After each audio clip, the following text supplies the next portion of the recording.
Kingdom Hearts made a big splash, blending together lots of Disney stuff into a smooth, frothy RPG-like substance.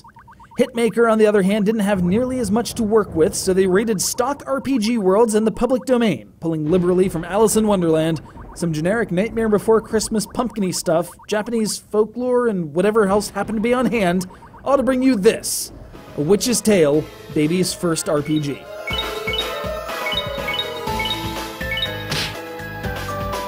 Which is really strange, because I don't think I've ever seen an E10 rated game use the word damn this much before. And while I realize it's trivial to put one over on the ESRB, anyone who's familiar with .hack Gift will certainly understand, it raises the question, who the heck is this game for? Is it one of those mythical girl games doomed to failure by its very label? Is it an attempt at a completely stylus-driven RPG on the DS and had to cut a few corners as a result of that? Mechanically, we're seeing glimmers of Pokemon and the collection and utilization of dolls to round out your party, along with representations of the bosses you defeat as prestige units. But then it's all taking place on an ever-shifting background of ice and sugar and yokai and... Steady, TJ, just take a step back, roll some footage, and you'll be fine.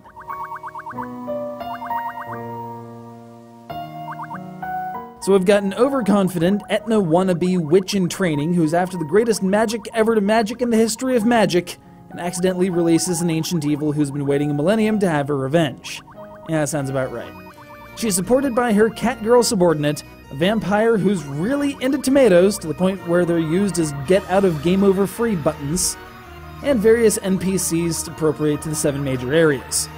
The ultimate goal, to defeat this evil presence and to prove that our girl Liddell is even greater than Queen Alice herself. Again, nothing that really pushes the envelope. The character designs, sprite work, and environment are decent and well animated, but once in battle, you're going to be facing the same handful of palette-swapped enemies over and over again. The soundtrack as well succeeds in showing quality throughout most of the experience, but in parts, especially the opening titles, it just sounds like something went very wrong. Listen to that static.